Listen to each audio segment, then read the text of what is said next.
Matthew 5, 1 through 10, commonly referred to as the Beatitudes, part of the Sermon on the Mount. Now, when he saw the crowds, Jesus, he went up on a mountain, as Moses had done before him, and he sat down, as Jewish teachers of his day usually did. His disciples gathered around him, and he began to teach them. Blessed are the spiritually poor. The kingdom of heaven is theirs. Blessed are those who mourn. They will be comforted. Blessed are the meek and the gentle. They will inherit the earth. Blessed are those who hunger and thirst for righteousness. They will be filled. Blessed are the merciful. They will be shown mercy. Blessed are those who are pure in heart, for they will see God. Blessed are those who are persecuted because of righteousness. The kingdom of heaven is theirs. And blessed are you, blessed are all of you, when people persecute you or denigrate you or despise you or tell lies about you on my account. But when this happens, rejoice. Be glad. Remember that God's prophets have been persecuted in the past, and know that in heaven you will have a great reward.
I hate doing the dishes. Now, to be honest with you, I love eating.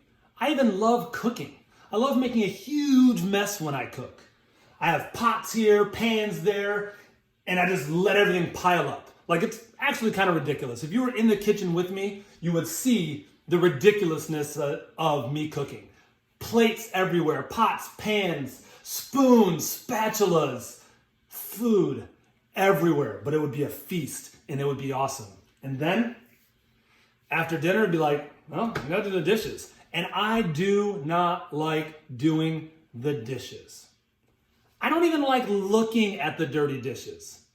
Now, my wife, she hates going to bed knowing that there's a bunch of dirty dishes. Me, I could go days. I just won't come to the kitchen. I just won't look at the dishes. That's the way for me to do it. But we know that if we don't do the dishes, they're just going to pile up. I'm not sure about you, but I've been in a place before where the dishes have piled up. I'm not sure if you've ever had dishes piling up, but it's not beautiful.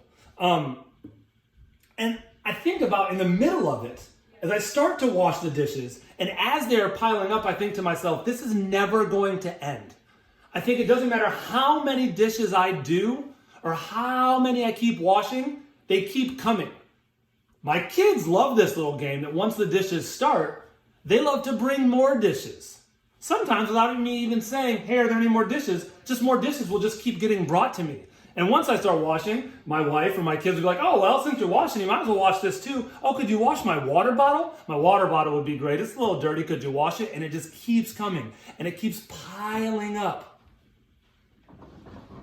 And I think to myself, I don't want to do this anymore. It's become too much. Here in 2020, I think that's kind of what the world is like. Sometimes I feel like all of the things that are going on are just too much.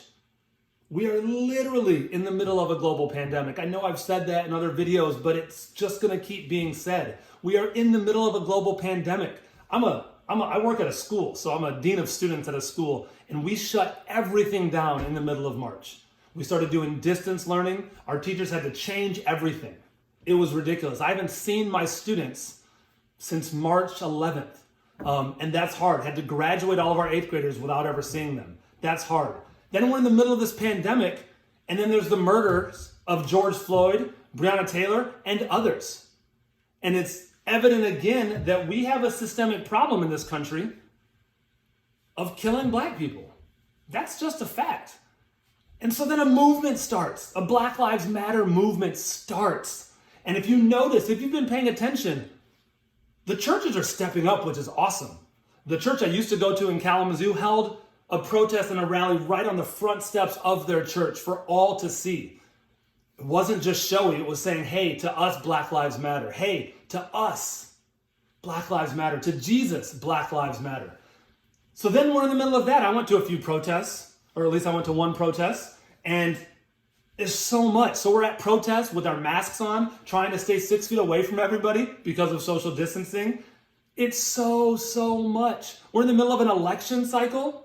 That's wild. Social media is blowing up. If you ever go on Twitter or even Facebook, I know it's a little old, but Twitter, Facebook, Instagram, now TikTok. There was a rally, and I heard that TikTokers made it so that they bought out all the tickets to this presidential rally. TikTokers.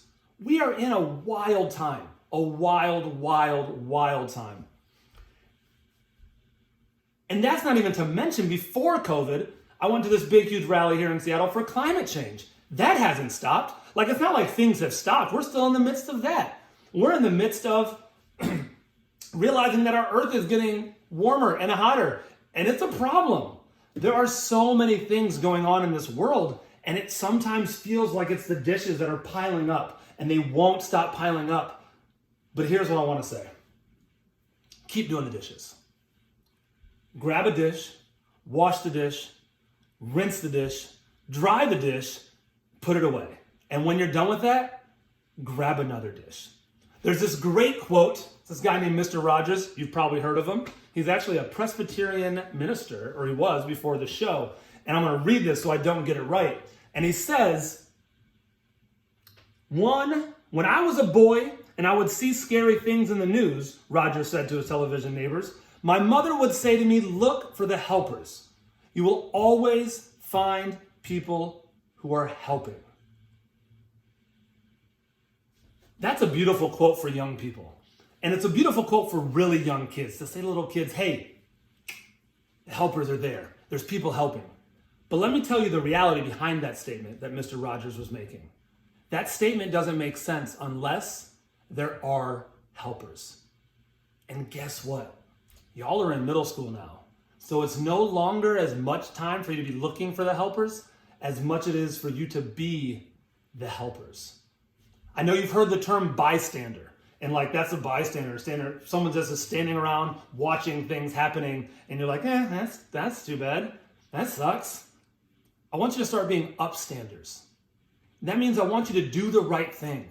I want you to step in when you see that something needs to be done and make the right choice. The verse that I read earlier was the Beatitudes. It's famous.